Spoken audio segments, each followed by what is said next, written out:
What's going on, guys? This is Kobe DW here. Today is going to be a little bit different. This is kind of a rant video in some ways, but it is what it is. In this video, I will be talking about wrestling fans. I, myself, as you can see, am a wrestling fan and kind of a WWE fanboy. But I have some things to talk about on the wrestling fan community and a little bit behind the stuff about WWE and AEW and stuff like that. Now, let's compare WWE fans and AEW fans. Let's start off with WWE fans, which, including myself, I love wrestling, and I can be a fan of any type of wrestling, whether it being like TNA or AEW, New Japan. I could be a fan of those. But of course, WWE was the first one, and that's why I've been watching it for several years now. Anyway, any other type of WWE fan,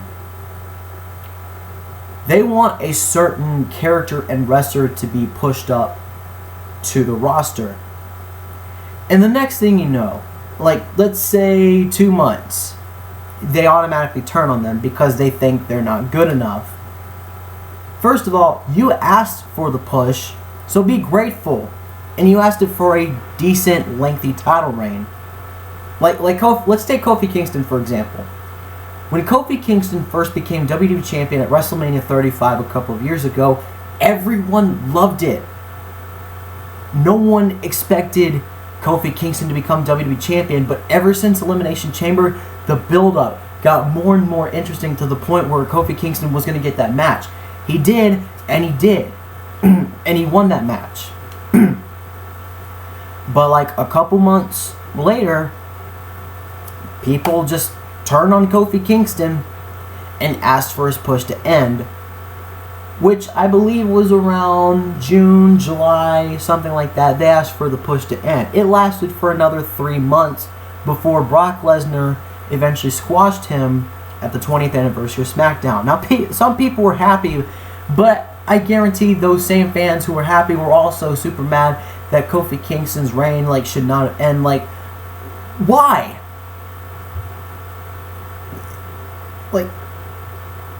That doesn't make sense at all. You asked for the push. You asked for it to end a couple months later. You're happy that the reign ended, and now you're mad because you wish he was longer. That's a typical WWE fan right there. Me, personally, myself, I give hope. I have hope that the wrestlers' reigns will last decent. And if I think that if the matches are terrible and they don't have a good reign, then I can ask for it to end. But if they're doing a fine job of keeping me satisfied and entertained with their matches, their reign can continue as long as they want until it comes to the point where their matches are not going to get as good as used to. We've been seeing the same stuff over and over again, and they haven't been innovative and using different stuff. Then maybe I'll say let the reign end. But if they're innovative in every single match, they say the finishes of the match end differently, whether being say a choke slam or a punch or something. Okay, if it ends differently and they come up with new innovative stuff during the reign, I'll be interested. Okay? That might sound a little biased, but that is just me. And when they, Vince McMahon, who's been the CEO of WWE since the mid-'80s, we'll get into that in just a little bit. So basically, a typical WWE fan asks for a certain wrestler to push, asks it to end the reign, and automatically they just become mad because they didn't want to end the reign. What is that? And this one quote that really pisses me off is that people are saying wrestling is dying. That is not true in my personal opinion, and I'll explain in just a little bit. So those were basically the typical average WWE fan who asked for a certain wrestler to be pushed and then ruin it by asking it to end when they're trying to do a fine job in keeping people satisfied and entertained. Like Becky's Raw Women's Championship reign. Becky, and I'll just say Becky's better as a heel compared with face. I mean, she's good as a face, but she's much better as a heel. But we'll just talk about the reign for now. So when she first became, we'll talk about her SmackDown Women's Championship reign first. When Becky Lynch turned heel at SummerSlam, everyone loved it. Everyone wanted Becky Lynch to become a heel. And then when she won the SmackDown Women's Championship at Hell in a Cell from Charlotte Flair nearly 2.5 years ago, they loved it. Everyone expected it to be a great reign. And I think my personal opinion, Becky is probably the best SmackDown Women's Champion. Her second reign. Not her first, not her third, her second. Her second reign was very memorable. Yes, it was mostly Charlotte Flair matches, basically all of them, with the exception of the last one, which was with Asuka. But still, Becky Lynch, as a heel, very, very memorable. And then, Royal Rumble comes around. Becky replaces Lana to get into the Women's Royal Rumble match. Wins the match. Everyone still loved it. They still love Becky Lynch, even as the man character. Then, WrestleMania comes around. Ronda Rousey, Charlotte Flair, and Becky Lynch main event WrestleMania. The first ever women's WrestleMania main event of all time. And this was just 2 years ago, nearly. So, Ronda Rousey was the Raw Women's Champion, Charlotte Flair was the SmackDown Women's Champion, and Becky Lynch was the challenger for both championships. The triple threat match, and honestly, I kind of wish Asuka was in it, but Charlotte Flair made sense.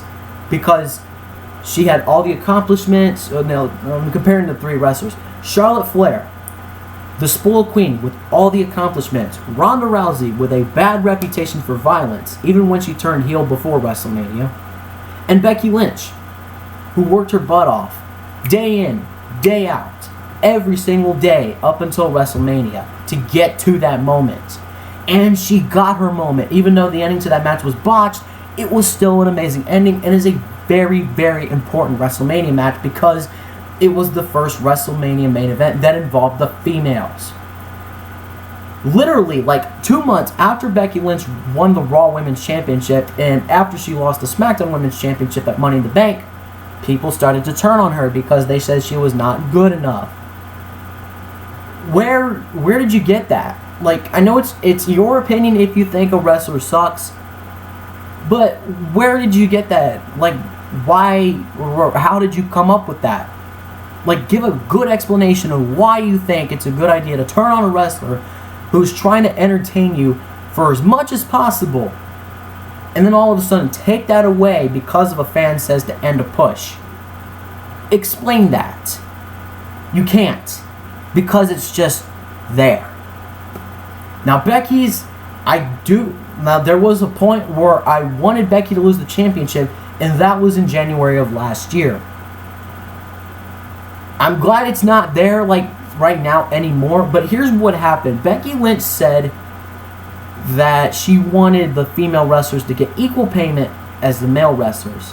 Because of that, every single women's championship, with the exception of the Raw Women's Championship and the SmackDown Women's Championship, the NXT Women's Championship and the NXT UK Women's Championship was just simply named to the NXT Championship and the NXT UK Championship. What? I'm glad it didn't last long because eventually, just a couple weeks later, they renamed it back to the way it was, and I was kind of happy. And that was my reason why I turned on Becky Lynch, because of that statement. Not because, like, she had a bad reign. I think she had a great reign as Raw Women's Champion. Maybe not as good as Ronda Rousey, but still really good to the point where I can still enjoy it.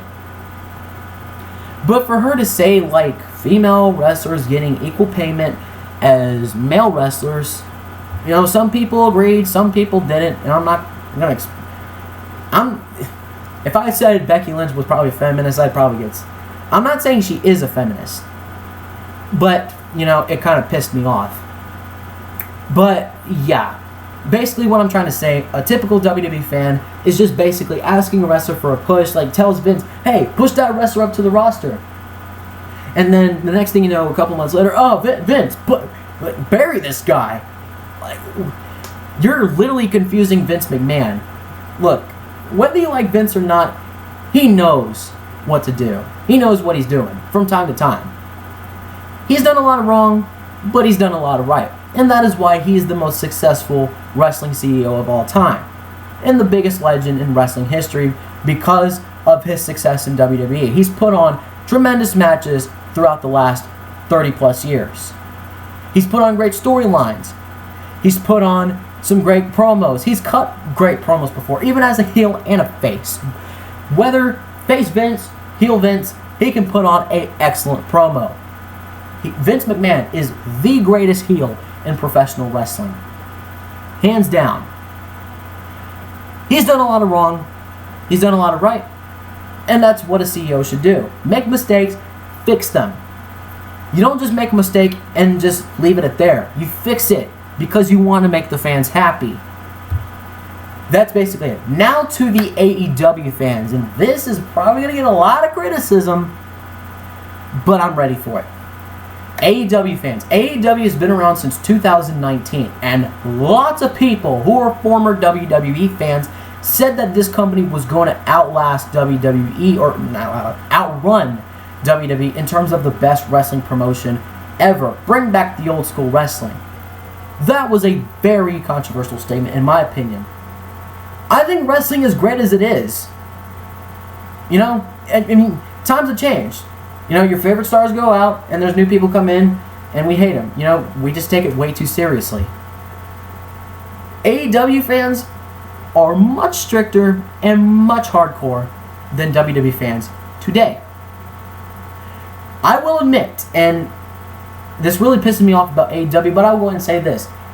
Even though AEW has had a lot of problems throughout the last year, ever since COVID-19 struck, they still put on great matches, they still put on excellent shows, and they put on some great storylines here and there, but they will never be WWE.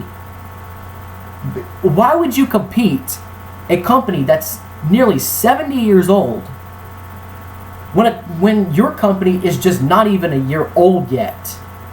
Double or Nothing, that was 4.5 months after AEW was first made.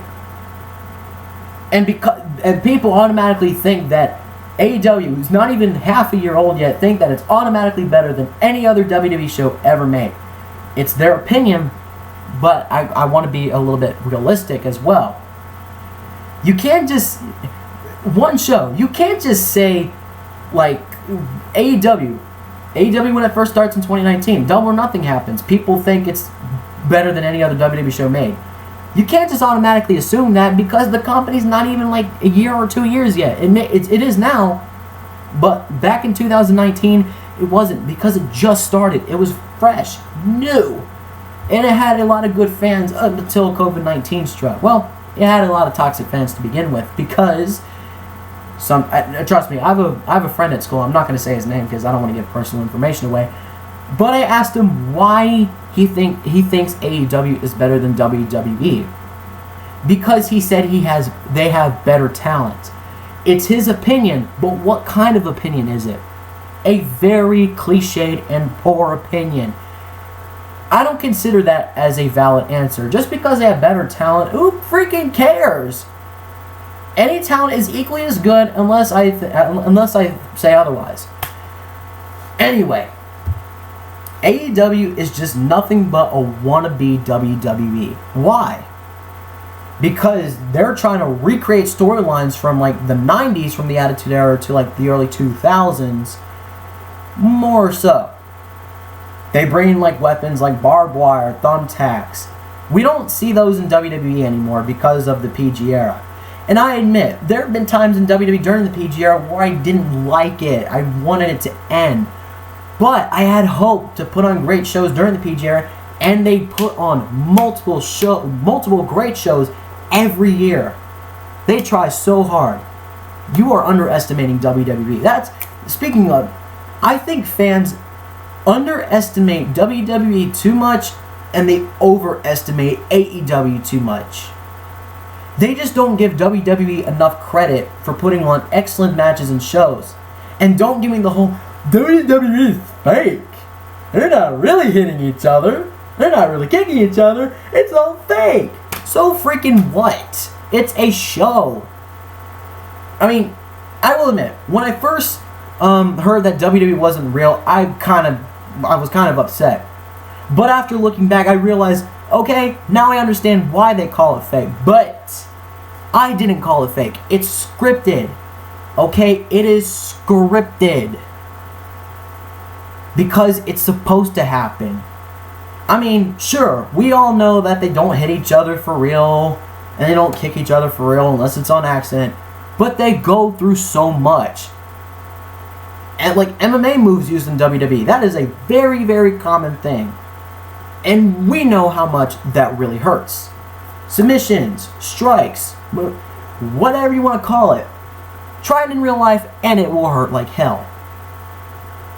You don't know how much those wrestlers have been through to get that paycheck. Or even anything in general. Give WWE more credit. Or any wrestling company for that matter. Even AEW. I mean, they put on some bad matches and bad shows at times, but give them credit.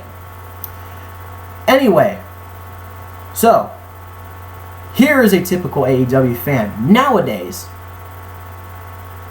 Like, okay, I should have said this during the typical WWE fan. Say you criticize WWE. I've had lots of people at my school saying that WWE's fake, and they're like praised like a god. Like, thank you, someone time. No, not being praised like a god. You're being a jackass. Because you don't know our fandom, and you'll probably never be one unless you actually know the truth about WWE. Anyway, so yeah, they just underestimate WWE way too much. They should give them more credit. The most successful wrestling company in the world.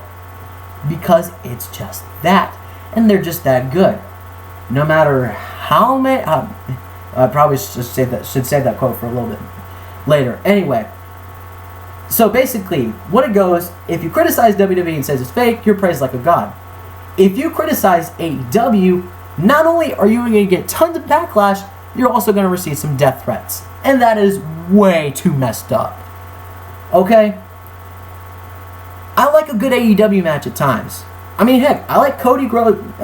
Cody Rhodes is not that good. He's okay. I mean, he's an okay wrestler, but he's not the best wrestler. Not even Kenny Omega, for example.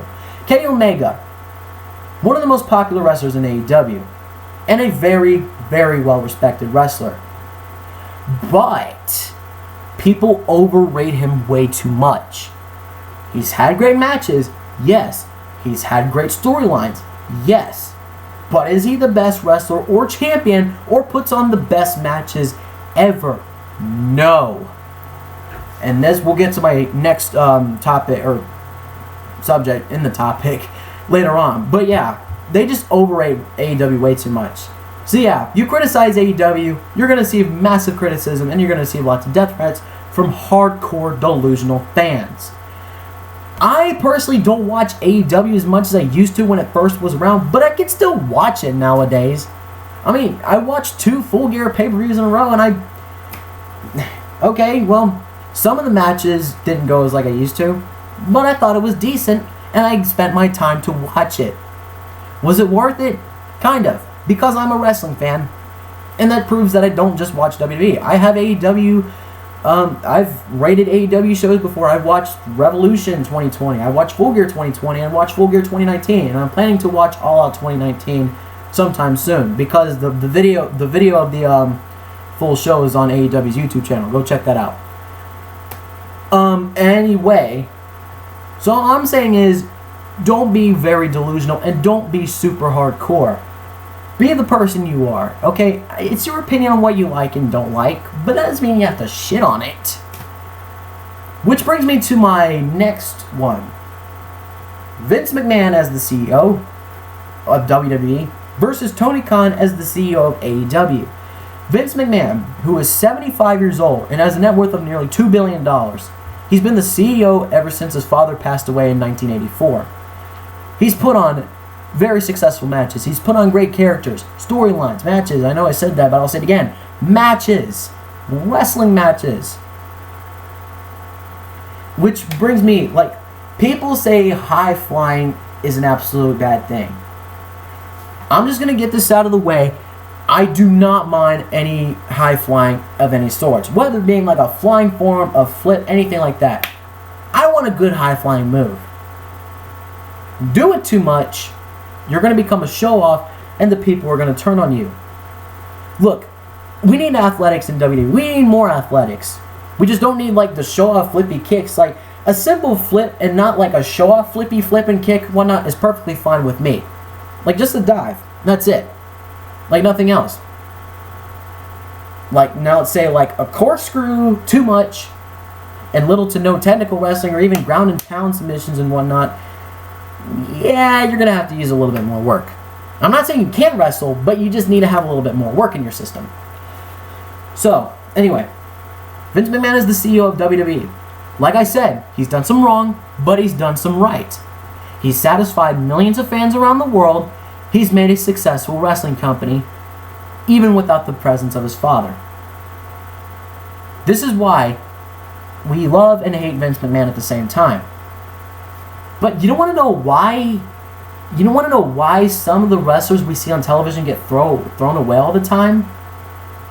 Well, sometimes the case, we don't ask for a certain wrestler to be like buried. Like Andrade, for example, he just got released from the company the other day.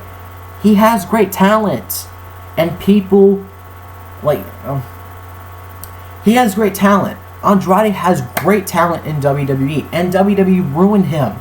That's an example of Vince McMahon giving up on a wrestler. Kofi Kingston, for example, is an example of people turning on him, and that forced Vince to give up on him, at least for a little bit. Andrade is an example of giving up because Vince McMahon said he didn't want to. Kofi Kingston and Becky Lynch, well, all I'm saying is Vince McMahon can give up when he wants to, but don't force him to give up because that's your fault that the wrestler got buried. I don't care if this doesn't make any sense to some people. This is just my opinion, and I'm sticking with it until I say otherwise. So, now, Vince McMahon can cut a great promo, like I said. Like his famous "It's me, Austin, it was me all along" segment. Even though it legitimately frustrated people, it is a very legendary quote. And that was probably his most legendary quote in the history of his career. Tony Khan, who is younger but much richer than Vince McMahon, has a net worth of over $8 billion. Tony Khan is only like 37, 38 years old. He's nearing his 40s. Tony Khan, he is very successful. He can put on some great shows as a CEO and whatnot, but he cannot cut a promo. I'll talk about AEW during COVID times in just a minute. Tony, well, screw it. Let's talk about the wrestling companies during COVID. When COVID-19 hit last year, everything changed. The world was panicking, it's gonna end. Calm down. Yeah, it looks bad, but we have hope, and we should never give up hope. So anyway, WWE during the pandemic. Yes, it sucks that there's no fans. However, they tried their absolute best to entertain fans around the world. So did AEW, but I'm focusing on WWE just for the moment. They tried their very, very best. Even with WrestleMania without fans, they still did a fine job. And I give them major credit. Money in the Bank. They put on some good matches. And a hell of a Money in the Bank ladder match. I don't know why I did that. But anyway. So yeah. Even though it hasn't been the same without fans, they still put on some great shows, and it feels a little bit normal. With the Thunderdome now, with the virtual crowd, everything feels a little bit normal, even though it's not. But WrestleMania 37 will have a crowd. It's just going to be socially distanced. Even though I kind of think it's a very, very risky decision to have fans, I'm going to say it's great to see the fans in crowds again. This is going to be for one time only until the pandemic dies down just a little bit. So yeah, wrestling hasn't been the same without fans, but they tried their best and they succeeded. Sometimes. Raw and SmackDown hasn't been getting as much ratings as it used to, which I can understand because of COVID-19 and people hasn't just been really interested nowadays. But they still reach millions of viewers sometimes. Now, AEW, when COVID hit, they were at the prime during 2020. When COVID hit, the ship sinks. Yeah, the ship sinks. That's like I said. AEW during COVID, they tried their best, and while they did succeed in some ways, there have been lots of times where I wish they could have done a lot better with the characters. The women's division in AEW, for example, I'm going to try to be like respectful as possible. The women's division in AEW sucks. The only good wrestler in the women's division in AEW, to me, well, there's actually two. Nyla Rose and Thunder Rosa. And even Hikaru Shida can be good as well, and even Britt Baker. But Thunder Rosa and Nyla Rose are the only two great women's wrestlers in AEW. My opinion. Not yours, mine. And do not trash it, okay? Okay, so yeah. AEW took a big hit during COVID. They tried their best, and they succeeded in some ways, but not as successful in WWE.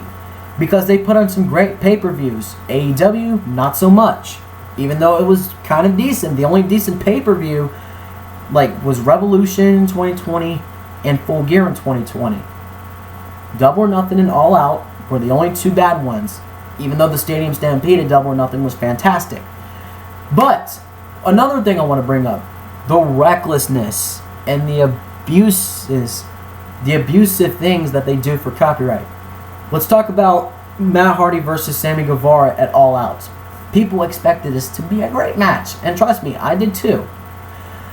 However, something almost tragic happened.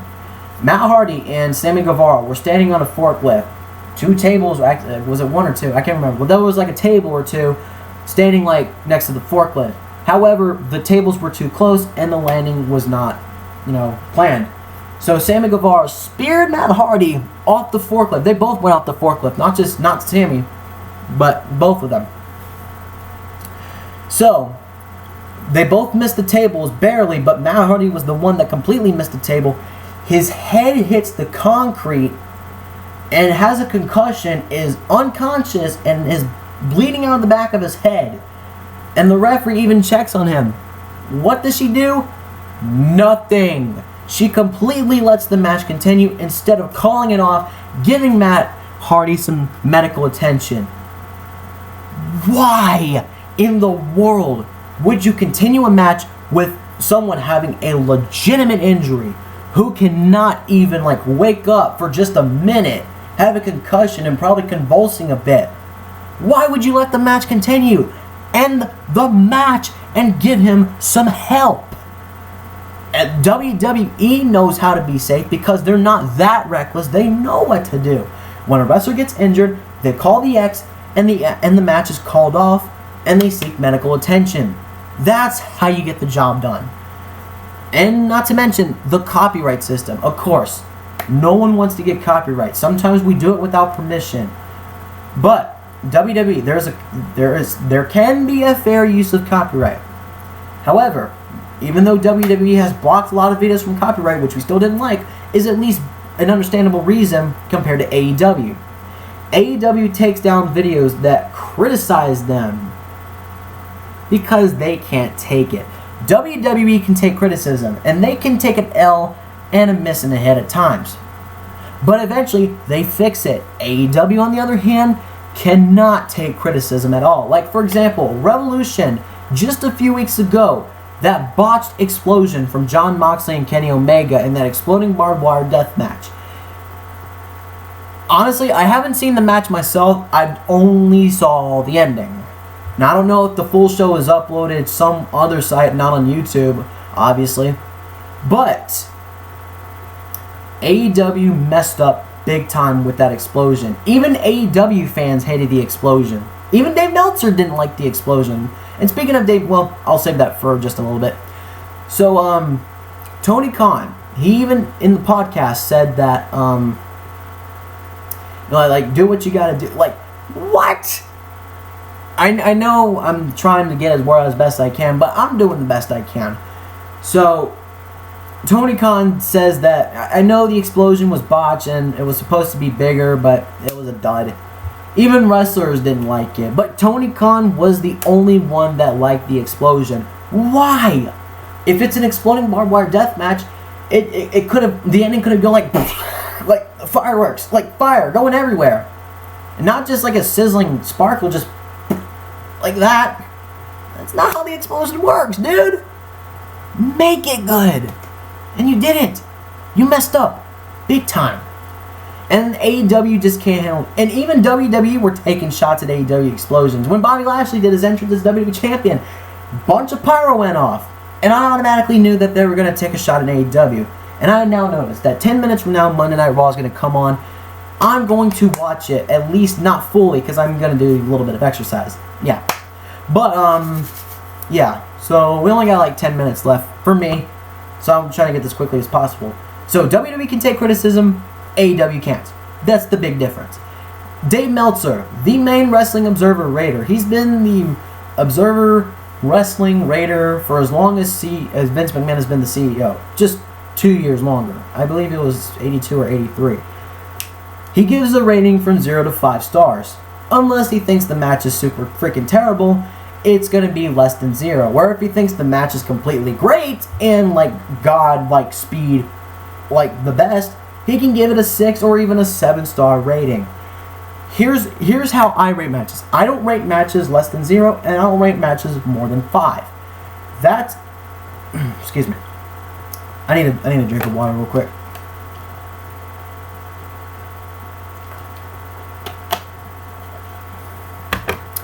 Anyway, how I rate matches, and I'm probably, it's getting a little bit dark in here. I need to turn the light on. There we go. That's a little bit better.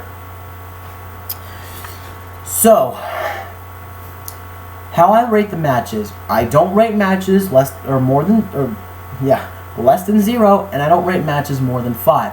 That's how the star rating should go. 0 to 5. Not -5 to like 7, like Dave Meltzer, because Dave Meltzer, no matter how long he's been the Wrestling Observer Raider, is completely biased.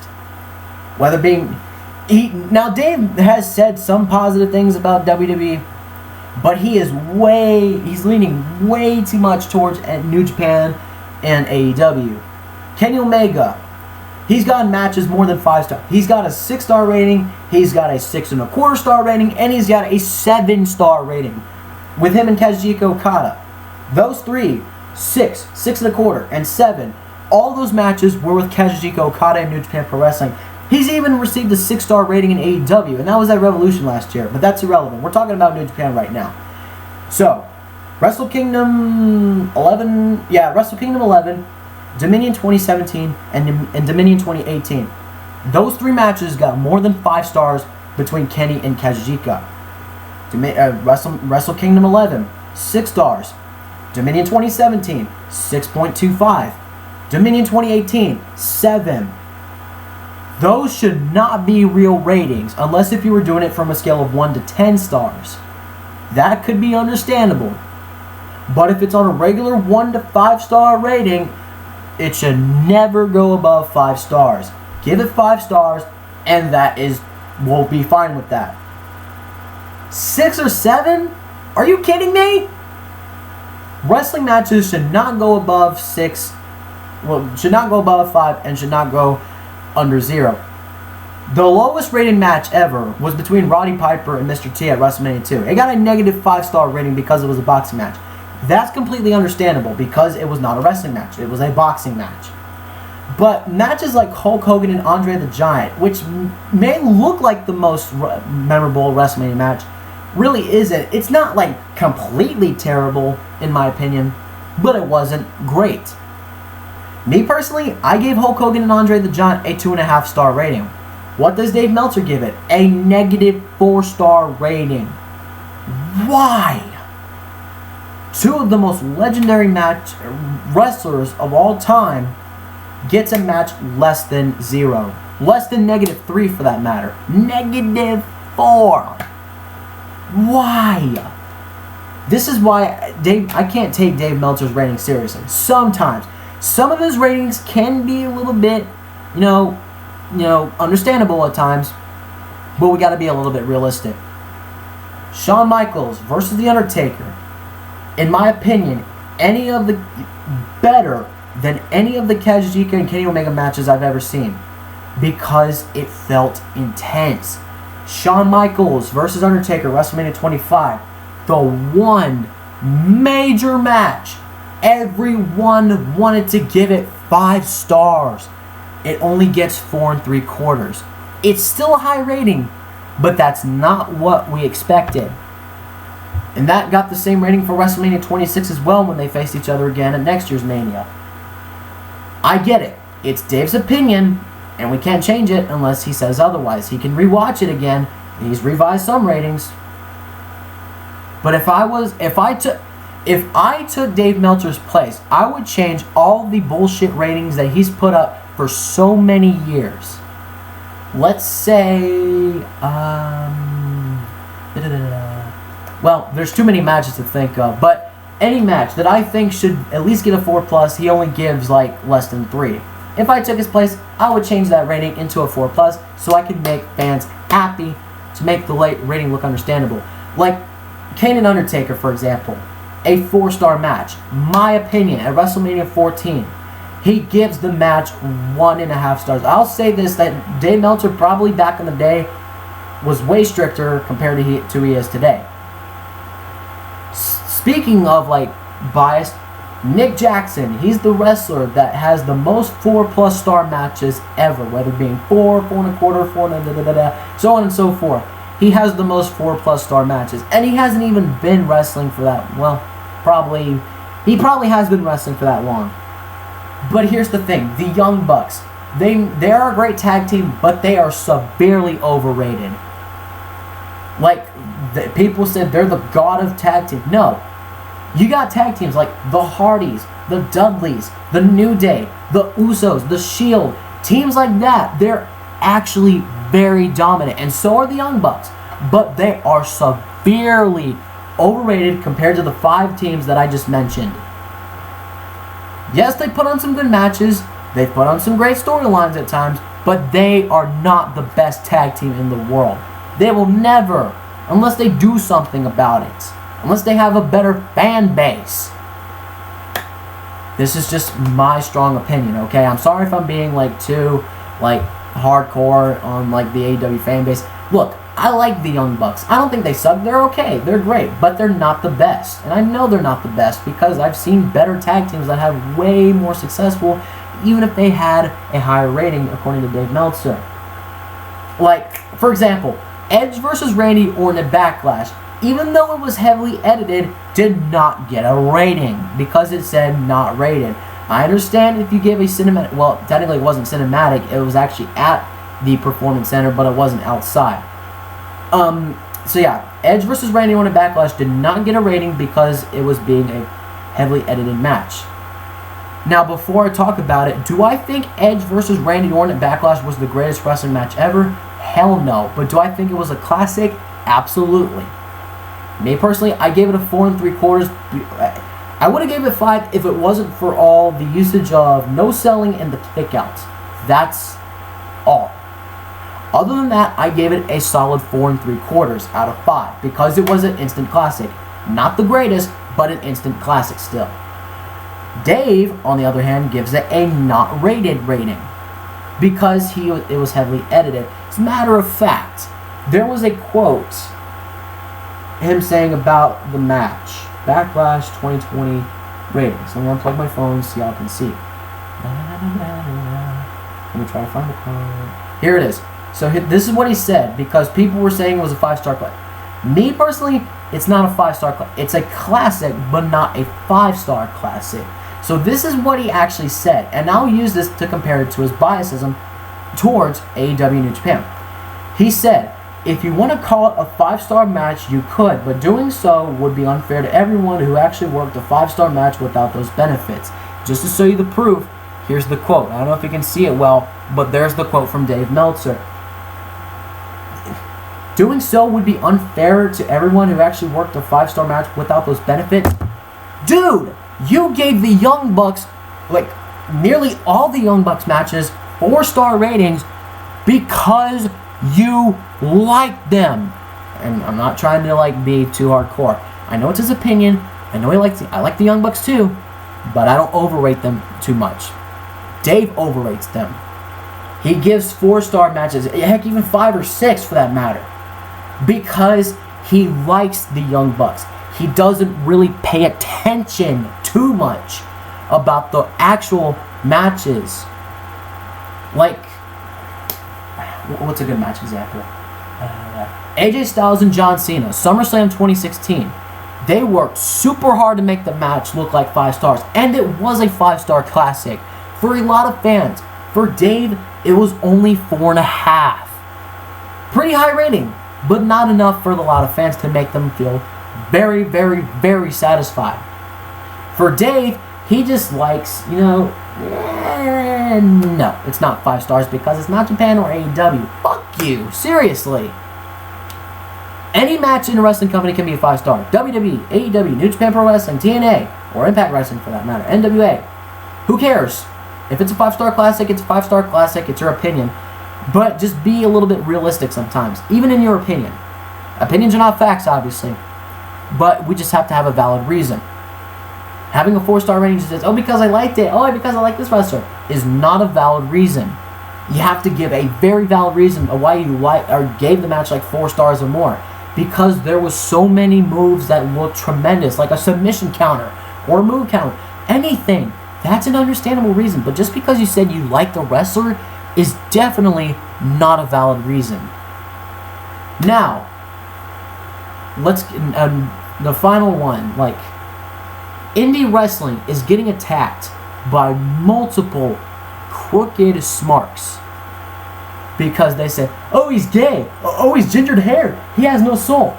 That's not just criticism. That is an insult, and that is a bully statement. Just because you don't like him because you say he's gay, number one, you are most likely a homophobic.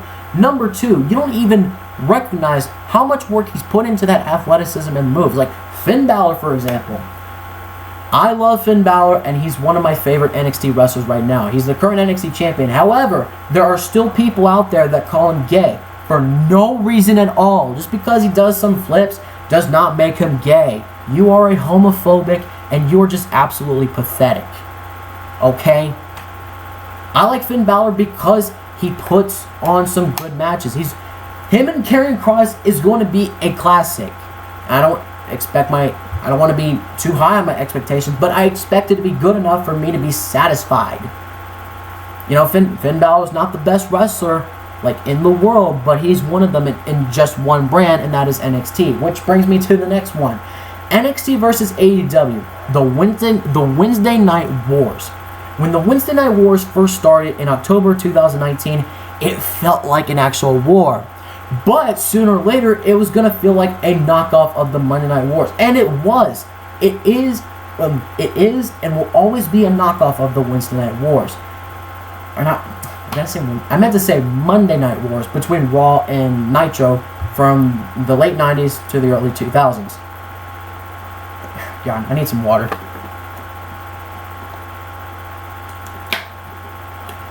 So yeah.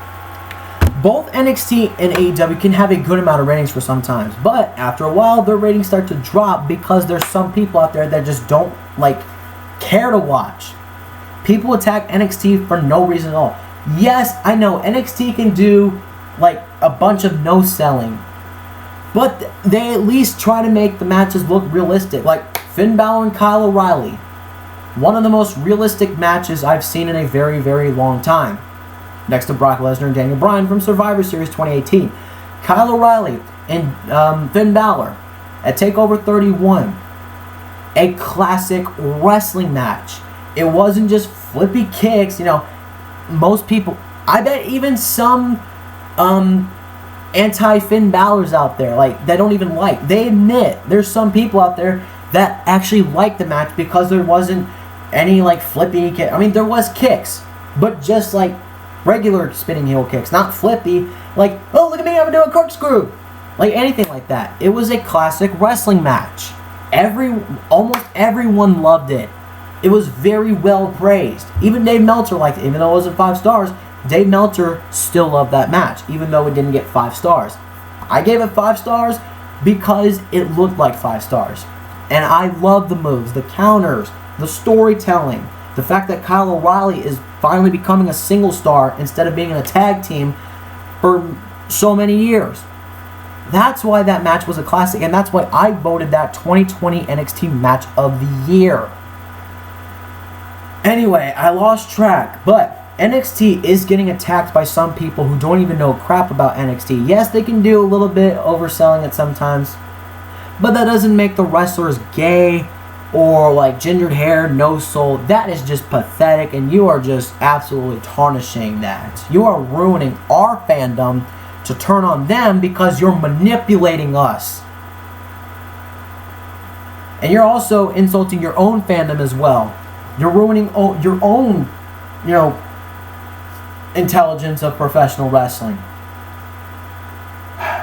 Look, that's all I got for today. I'm pretty sure I missed a lot, but those were like the main ones I wanted to talk about. If you like this video, subscribe, share, leave a comment, like this video, whatever. If you're a wrestling fan, I hope you enjoyed this. Peace out.